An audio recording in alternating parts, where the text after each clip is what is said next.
నమస్కారం. ధర్మ సందేహాలు కార్యక్రమానికి స్వాగతం. అనునిత్యం ప్రేక్షకులకు ఆధ్యాత్మికపరమైన సందేహాలు కలుగుతూ ఉంటాయి. వాటన్నిటినీ నివృత్తి చేసే కార్యక్రమమే ధర్మ సందేహాలు కార్యక్రమం. అలాంటి ఎన్నో సందేహాలను ప్రేక్షకులు ఉత్తరాల ద్వారా, ఈమెయిల్స్ ద్వారా మాకు రాసి పంపిస్తున్నారు. మరి వాటన్నిటికీ సమాధానాల్ని చక్కటి శాస్త్రీయ పరంగా అందిస్తున్నారు ఇక్కడికి వస్తున్న ప్రముఖులు. మరి ఇవాల్టి ధర్మ సందేహాలు కార్యక్రమంలో ధర్మ సందేహాల్ని నివృత్తి చేయడానికి మన ముందున్నారు శతావధాన శేఖర, కాశీ కవి, విద్యావారిధి శ్రీ పాలపర్తి శ్యామలానంద ప్రసాద్ గారు. మరి వారిని అడిగి ఇవాల్టి ధర్మ సందేహాలను నివృత్తి చేసుకుందాం. నమస్కారం గురువుగారు. సమస్త సన్మంగళాని భవంతు. శ్రీమాత్రే నమః. గురుగారు, మొదటి ఉత్తరం చూద్దామండి. ఈ ఉత్తరాన్ని రమణారావు గారు విజయనగరం నుంచి రాస్తున్నారు. మాసికాల రోజున ఇంట్లో నిత్య పూజ చేయవచ్చునా అని అడుగుతున్నారండి. తెలియచేయండి. మాసికాలు అనేవి పితృకార్యాలు, నిత్య పూజలేమో దైవ కార్యాలు. మాసికాలు పెట్టేటువంటి వారు ఆ సంవత్సర సూతకాన్ని కలిగి ఉంటారు.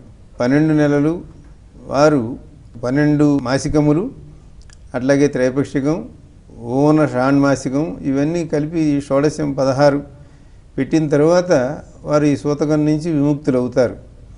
కాబట్టి ఈ మాసికాలు పెట్టేటువంటి కర్తలు వారు సంధ్యావందనాదులు తప్పకుండా చేస్తూ ఉండాలి. అవి నిత్యము చేసేటువంటివి. వారు ఆ 10 రోజుల తర్వాత మైల వెళ్ళిన తర్వాత తప్పకుండా సంధ్యావందనాదులు వారి అనుష్ఠానములు అవి వారు చేసుకోవాలి.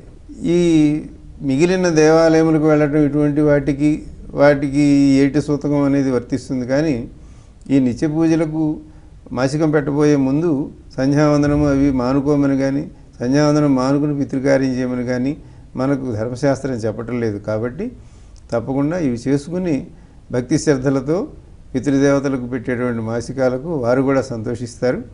అందుకని మానుకుని పెట్టమని ఎక్కడ చెప్పబడలేదు. తప్పకుండా సంధ్యావందనాదులు చేసి తీరాలి. దేవాలయ దర్శనానికి మాత్రం వెళ్ళొద్దు అంటున్నారు. దేవాలయ దర్శనము, అక్కడ తీర్థ ప్రసాదాలు తీసుకోవడం, అక్కడ పూజలు చేయించడం అవి చేయకూడదు. గురుగారు, మరో ఉత్తరం చూద్దామండి. ఈ ఉత్తరాన్ని రాజేశ్వరి గారు బరంపురం, ఒడిషా నుంచి రాస్తున్నారు. పెరటిలో వేప చెట్టు తీసివేస్తే కీడు జరుగుతుందా అని అడుగుతున్నారు. తెలియచేస్తారండి. నమ్మకానికి సంబంధించిన విషయం. మనం పెంచేటువంటి ఏ వృక్షాన్నైనా తీసివేయటం అనేది మంచిది కాదు అని మనకు ధర్మశాస్త్రం చెప్పిన, పెద్దలు చెప్పిన, అది స్వయంచేత్తు మసాంప్రతం విషవృక్షోపి సంవర్ధ్య స్వయంచేత్తు మసాంప్రతం అని అంటాడు మహాకవి. కాబట్టి విషవృక్షాన్నైనా మనం పెంచి మళ్ళీ మనం కొట్టివేయడం అనేది సరైన పద్ధతి కాదు అని అన్నారు. అటువంటిది వేప చెట్టు అమృత వృక్షం. వేప గాలి కానీ, వేప వృక్షంలో ఉండేటువంటి ప్రతి అంశము కూడా, వేప వేరు కానీ, వేప బెరుడు కానీ, వేప ఆకులు కానీ, ఇవన్నీ కూడా మనకు ఎన్నో రకాలుగా ఆరోగ్యాన్ని ప్రసాదించేటువంటివి. కాబట్టి వేప చెట్టుని వీలైనంత వరకు కొట్టివేయకుండా ఉండటం అనేది, కొట్టివేయవలసి వస్తే కొన్ని ప్రత్యేకమైన రోజులు, తిథులు ఇటువంటి వాటిని గమనించి అటువంటిప్పుడు మాత్రమే ఆ చెట్టును కొట్టి ఆ దోషాన్ని తొలగించుకోవాలని. ఒక చెట్టుని కొట్టివేసేటప్పుడు మళ్ళీ మరొక చెట్టుని నాటడం కూడా సత్సంప్రదాయంగా చెప్పబడింది మనకి. ఇది ఇప్పుడు ఏదో ఇది రాజకీయంగా జరిగేటువంటిది కాదు, అనాదిగా మనకు చెప్తున్నటువంటిది. మనం ఒక చెట్టుని కొట్టివేసేటప్పుడు ఆ చెట్టుని ప్రార్థించాలని, ఆ చెట్టు యొక్క అనుమతి తీసుకోవాలని ఇవన్నీ కూడా చెప్పబడ్డాయి.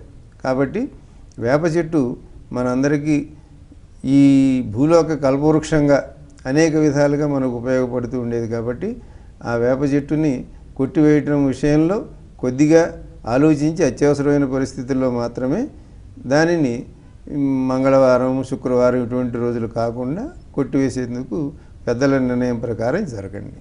అంటే కొట్టివేయడానికి ముందు ఏదైనా పూజా కార్యక్రమాలు ఉంటాయంటారా? ఆ చెట్టుని ప్రార్థించాలి, ఆ చెట్టుకు నమస్కరించాలి. ఈ మనకు ఉన్న అవసరాలను బట్టి ఈ చెట్టును కొట్టివేయవలసి వస్తుందని ఆ చెట్టుని ప్రార్థించి మళ్ళీ మరొక చెట్టుని పెంచుతాం అనేటువంటి ఒక హామీ కూడా మనం ఇవ్వాలి. అప్పుడు మాత్రమే ఆ చెట్టును కొట్టాలి. అది చెట్టు సూర్యోదయానికి ముందు కానీ సూర్యోదయం తర్వాత కానీ కొట్టకూడదు. చెట్లు నిద్రపోయేటువంటి సమయం కాబట్టి చీకటి పడ్డాక చెట్లు కొట్టకూడదు. అట్లాగే వెలుతురు రాకముందు సూర్యోదయం కాకముందు కొట్టకూడదు. అందువలన సూర్యునికి నమస్కరించి ఆ వృక్షానికి నమస్కరించి మనం ఆ చెట్టుని, అది లక్ష్మీదేవిగా మనం వేప చెట్టుని భావిస్తాం. అందువలన మంగళవారం శుక్రవారం వదిలి మిగతా రోజుల్లో ఆ చెట్టుని ఇట్లా ప్రార్థించి కొట్టమని మనకు ఒక సంప్రదాయం ఆచారం నడుస్తుంది. కాబట్టి ఆ విధంగా చెట్టు మీద ఉండేటువంటి భక్తితో అత్యవసర పరిస్థితుల్లో దాన్ని మనం గురుగారు మరో ఉత్తరం చూద్దామండి. ఈ ఉత్తరం చంద్రశేఖర్ గారు సికింద్రాబాద్ నుంచి రాస్తున్నారు. దేవాలయానికి వెళ్ళిన వారు తిరిగి నేరుగా ఇంటికే రావాలా తెలియచేయండి అని అడుగుతున్నారండి. దేవాలయానికి వెళ్ళటం ప్రధానం. నేరుగా ఇంటికే రావాలా అంటే వారు వేరే కార్యక్రమాల మీద ఎటైనా వెళుతూ ఉన్నప్పుడు దారిలో దేవాలయంలో దేవుణ్ణి దర్శించుకుని అట్నుంచి ఆ పని మీద వెళ్ళవచ్చు. కార్యాలయాలకు వెళ్ళేవారు ఉంటారు, వ్యాపార సంస్థలకు వెళ్ళేవారు ఉంటారు, ఎవరెవరు వ్యవసాయానికి వెళ్ళేవారు. కానీ దారిలో దేవాలయం కనపడినప్పుడు లోపలికి వెళ్ళి దండం పెట్టుకుని మళ్ళీ ఇంటికే రావాలి అని ఎక్కడా చెప్పబడలేదు. కాబట్టి నేను ఆఫీస్కి వెళ్ళేటప్పుడు దారిలో దేవాలయానికి వెళ్తే మళ్ళీ ఇంటికి వెళ్ళాల్సి వస్తుంది కాబట్టి నేను గుడికి వెళ్ళటం మానేస్తానని ఎగ్గొట్టకుండా తప్పకుండా మనం దేవాలయ దర్శనం చేసుకుని ఎక్కడికైనా వెళ్ళవచ్చు, ఇంటికే రావాలని లేదు. ఇట్లా సందేహాలు పెట్టుకుని దేవాలయ దర్శనం మానుకోకండి. తప్పకుండా దేవాలయానికి వెళ్ళండి, దర్శనం చేసుకుని మీ పనులకు మీరు వెళ్ళండి. మామూలుగా ఏదైనా పుణ్యక్షేత్రాలకు వెళ్ళినప్పుడు వేరే వాళ్ళ ఇంటికి వెళ్లకుండా వాళ్ళ స్వగృహానికి వాళ్ళ ఇంటికే రావాలి అని అంటూ ఉంటారు కదండి, ఇది ఎంతవరకు కరెక్ట్ అంటారు? ఇది ప్రత్యేకంగా ఇట్లాగే రావాలని చెప్పబడలేదు.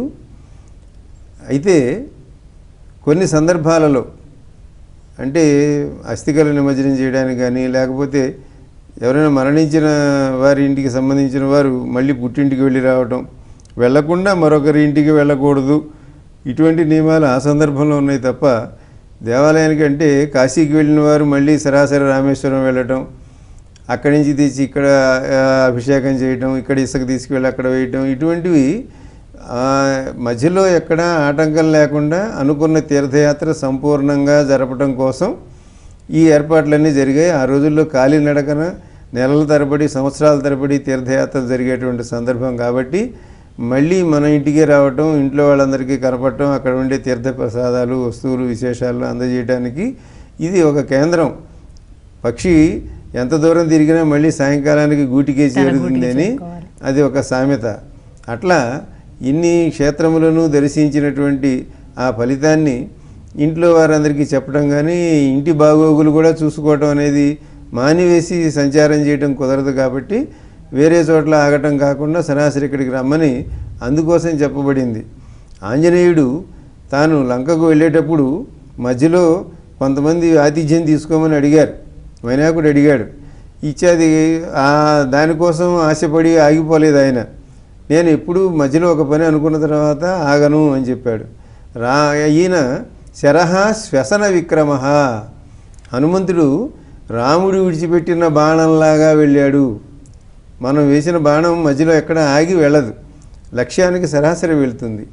అట్లా తీర్థయాత్రలు చేసినటువంటి వారు మళ్ళీ తిరిగి ఇంటికి రావటం అనే దాంట్లో ఉండే ఆంతర్యాన్ని గుర్తుపెట్టుకుని వేరే బంధుమిత్రులలో ఆగిపోయి ఆలస్యాలు చేయటం ఇవన్నీ కాకుండా మళ్ళీ ఇంటిని సంరక్షించుకోవాల్సిన అవసరం కూడా. ఇప్పుడంటే ఎంతెంత దూరాలైనా గంటల్లో వెళ్ళి వస్తున్నాం మనం. పాపం ప్రవరుడు కూడా అట్లా వెళ్ళొద్దాం అనుకుని అక్కడ ఇబ్బంది పడ్డాడు.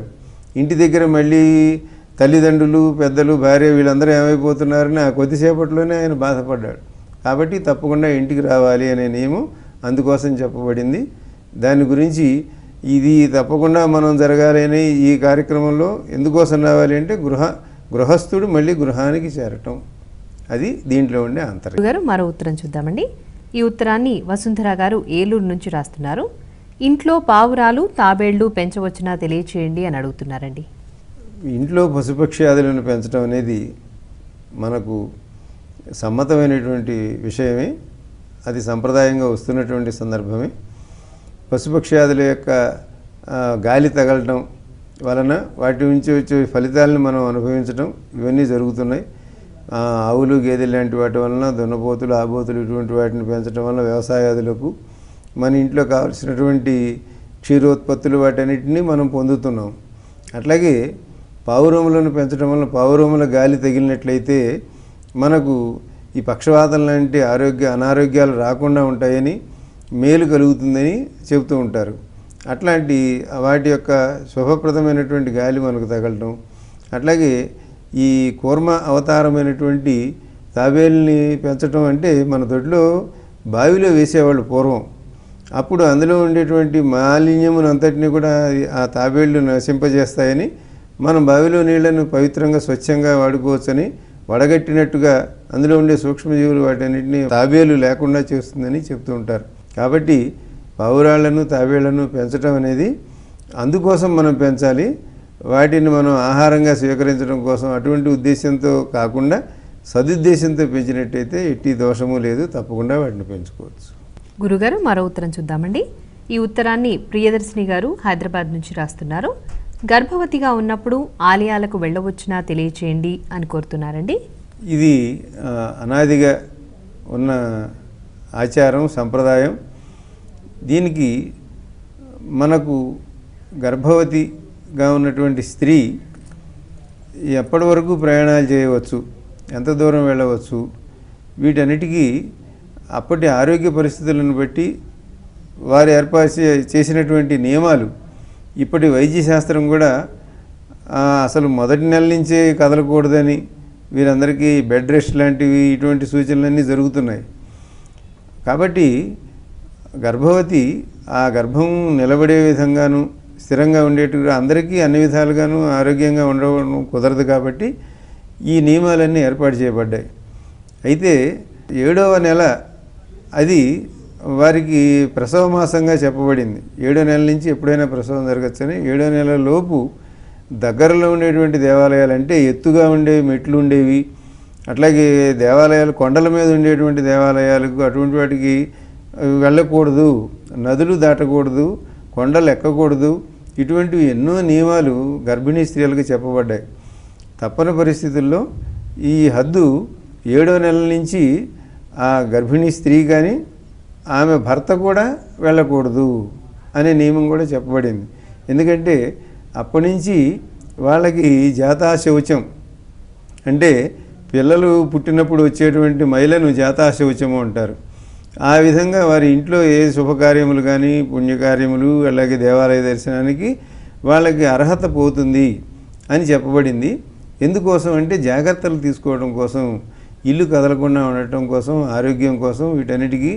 మరి నదులు లాంటి వాటికి, పర్వతాలు ఎక్కేటప్పుడు కలిగేటువంటి అలసట కానీ ఇటువంటి వాటినన్నింటినీ గర్భిణీ స్త్రీలు పొందకూడదు అనే ఉద్దేశంతో చెప్పబడింది. కాబట్టి ఈ దేవాలయ దర్శనం అనే వాంఛ ఉన్నప్పుడు, అంటే ఇప్పుడు సీతాదేవిని రాముడు అడవికి పంపాడు అని చెప్పినప్పుడు ఆమెను రథం మీద జాగ్రత్తగా పంపారు, అడవిలోకి పంపారు. అది కూడా వాల్మీకి మహర్షి ఒక ఆశ్రమానికి పంపారు. ఇది అంటే పుట్టింటికి పంపినట్లుగా. ప్రసవ సమయం వచ్చినప్పుడు 7 నెలల తర్వాత ఎప్పుడు పుట్టింటికి తీసుకెళ్ళి అక్కడ జాగ్రత్తగా చూసుకుంటారు. అట్లాంటి వాటికి పంపటం అనేది ప్రయాణానికి అంగీకార్యం. కానీ ఈ దేవాలయాదులు, అంటే పర్వతాలపైన ఉన్నవి, నదుల మధ్యలో ఉన్నటువంటి వాటి దర్శనం అనేది అంత సమ్మతం కాదు. కాబట్టి దాన్ని ధర్మశాస్త్రం అంగీకరించదు. గురుగారు, మరో ఉత్తరం చూద్దామండి. ఈ ఉత్తరాన్ని కోడుమూరు నుండి శాంభవి గారు రాస్తున్నారు. ఇంట్లో చేసే నిత్య పూజలో శంఖాన్ని ఊదవచ్చునా తెలియచేయండి అని కోరుతున్నారండి. ఇంట్లో చేసే నిత్య పూజలో శంఖాన్ని చక్కగా ఊదవచ్చు, తప్పకుండా ఊదవచ్చు. శంఖం ఊదటం అభ్యాసం చేసి శంఖధ్వని ఏ ఇంట్లో రోజు వినపడుతుందో అక్కడికి లక్ష్మీదేవి తప్పకుండా వస్తుంది అని మనకు కల్పములు చెప్పుతూ ఉన్నాయి. కాబట్టి శంఖం ఊదటంలో ఎటువంటి సందేహము అక్కర్లేదు. తీర్థం కోసం ఉపయోగించేటువంటి శంఖం ఒకటి, అట్లాగే ఈ నాదం కోసం ఉపయోగించేటువంటి శంఖాన్ని, శంఖధ్వని అందరికీ సమ్మతమైనది. ఏ దేవతను ఆరాధించినప్పటికీ కూడా శంఖధ్వని వినిపిస్తే ఆ ఇంట్లో ఉండే దారిద్ర్యం పోతుంది అని శంఖం యొక్క వైశిష్ట్యం చెప్పబడింది. కాబట్టి తప్పకుండా శంఖధ్వని నిత్య పూజలో చేయవచ్చు, అందులో ఎటువంటి సందేహము అక్కర్లేదు. గురుగారు, మరో ఉత్తరం చూద్దామండి. ఈ ఉత్తరాన్ని కళ్యాణదుర్గం నుండి సోమనాథ్ గారు రాస్తున్నారు. కలశంపై పెట్టిన కొబ్బరికాయ ఎన్ని రోజులకు మార్చాలి తెలియచేయండి అని కోరుతున్నారండి. కలశ స్థాపన చేసినప్పుడు ఉన్నటువంటి నారికేళం కొబ్బరికాయను ఆ కలశాన్ని ఉద్వాసన చేసే వరకు మళ్ళీ మార్చకుండా ఉంచాలి. దాన్ని పూట మార్చవలసినటువంటి అవసరం లేదు. కాబట్టి మీరు నవరాత్ర వ్రతాలు చేసిన, దేవి నవరాత్రాల్లో కానీ గణపతి నవరాత్రాల్లో కానీ ఇటువంటిప్పుడు ఏదైనా ఒక దానికోసం కలశ స్థాపన చేస్తాం. ఆ కలశ స్థాపన చేసిన దాంట్లో ఉండే నారికేళ ఫలం యొక్క ఉద్దేశం కూడా అది. వేరే పండ్లు అయితే ఒక రోజుకి 2 రోజుకి పాడైపోవటం, వాటిని మార్చవలసి రావటం ఇటువంటివి ఉంటాయి. కానీ నారికేళం అనేది సంపూర్ణమైనటువంటి ఫలం, అంతేకాకుండా అది స్థిరంగా ఉండేటువంటి ఫలం. కాబట్టి ఒకసారి మనం కలశ స్థాపన చేసిన తర్వాత అక్కడ నారికేళాన్ని నుంచి దానిపైన వస్త్రము పుష్పాక్షతలు అన్నీ ఉంచిన సమయం నుంచి మళ్ళీ మనం ఆ వ్రతం అనుకున్న సంకల్పం నెరవేరే ఉద్వాసన చెప్పినప్పుడు మాత్రమే కలశ ఉద్వాసనప్పుడు దాన్ని తీయాలి తప్ప మధ్యలో మార్చవలసినటువంటి అవసరం లేదు, మార్చకూడదు. గురుగారు, మరో ఉత్తరం చూద్దామండి. ఈ ఉత్తరాన్ని లక్ష్మి గారు కాకినాడ నుంచి రాస్తున్నారు. పూజా మందిరంలోని దేవుళ్ళందరికీ ఒకే నైవేద్యం పెట్టవచ్చునా తెలియచేయండి అని కోరుతున్నారండి. పూజా మందిరం మన ఇంట్లో ఉండేది. రోజు మనం చేసేటువంటి నిత్య పూజలకు ఉపయోగించే మందిరంలో మనం చేసేటువంటి మహానైవేద్యం ఒక్కటే ఉంటుంది తప్ప ఒక్కొక్కరికి ఒక్కొక్క మహానైవేద్యం పెట్టడం అనేది కుదరదు. మనం చేసే అనుష్ఠానాన్ని బట్టి మనం ఏ దేవతకు మనకు మంత్రములు ఏవైతే ఉపదేశించబడినవి ఉన్నాయో వాటికి చేసేటప్పుడు విడివిడిగా వారికి ఆ పంచపూజ క్రమంలో ఉండేటువంటి నైవేద్యములు ఏదైనా శుష్కఫలం కానీ అంటే ఎండు ద్రాక్ష లాంటివి కానీ ఇటువంటివి ఏవైనా నైవేద్యం పెట్టడం అనేది అది విడివిడిగా జరిగేటువంటి సందర్భం. అంతే తప్ప మహానైవేద్యం మాత్రం ఆ ఇంట్లో ఉన్నటువంటి దేవతలందరికీ ఒకే నైవేద్యం తప్ప ఒక్కొక్కరికి వేరువేరుగా పెట్టాలని మన ఇంట్లో ఉన్నటువంటి రాముడికి ఒకటి, శివుడికి ఒకటి, విష్ణువుకి ఒకటి, ఇట్లా మనం ఎన్నో విగ్రహాలు పెట్టుకుని కానీ ఇవన్నీ చేసిన అన్నిటికీ మాత్రం నైవేద్యం ఒకటే మహానైవేద్యం అవుతుంది. అది మిగతా విడివిడిగా మనం చేసేటువంటి ఉపదేశమైనటువంటి మంత్రాలకు చేసే అనుష్ఠాన సందర్భంలో మాత్రం వారికి సమర్పించేవి ఈ చిన్నవి అంటే చిన్న బెల్లం ముక్క కానీ లేకపోతే ఇటువంటి ఎండు ద్రాక్ష లాంటివి కానీ వీటిని పంచపూజ మధ్యంలో చేసేటువంటి నైవేద్యాన్ని ఆ విధంగా చేస్తాం. మహానైవేద్యం మాత్రం అందరికీ చేస్తాం. ఇందులో మనం విడివిడిగా పెట్టలేకపోతున్నాం అని అనుకోవాల్సినటువంటి అవసరం లేదు. అందరికీ ఆ సందర్భంలో మాత్రం అట్లా చేయొచ్చు. అయితే పితృకార్యాల్లో మాత్రం ఒకే 4 పితృకార్యాలకు ఒకే ఆహారం వండి పెట్టకూడదు, ఎవరికి వారికి వేరే ఉండాలి తప్ప దైవములకు మాత్రం మన పూజా మందిరంలో ఉన్నటువంటి వారికి అందరికీ మహానైవేద్యం పెట్టడం తప్పు కాదు. అన్ని చోట్ల జరిగేది అదే, అట్లాగే చేయండి. మీ విలువైన సమయాన్ని వెచ్చించి మా ప్రేక్షకుల సందేహాలకు శాస్త్రీయపరమైన సమాధానాన్ని అందించినందుకు గాను ధన్యవాదాలండి. శుభమస్తు, సమస్త సన్మంగళాని భవంతు. చూశారు కదండి ఈనాటి ధర్మ సందేహాలు కార్యక్రమాన్ని. మరి మీకు కూడా ఆధ్యాత్మికపరమైన సందేహాలు కలిగితే మాకు రాసి పంపించండి. మా చిరునామా ధర్మ సందేహాలు, కేర్ ఆఫ్ భక్తి TV, road number 92, Jubilee hills, Hyderabad 5,96,000. మా ఇమెయిల్ ఐడి bhaktihyd@gmail.com. ఇది ఇవాల్టి ధర్మ సందేహాలు కార్యక్రమం. రేపటి ధర్మ సందేహాలు కార్యక్రమంలో మళ్ళీ కలుద్దాం.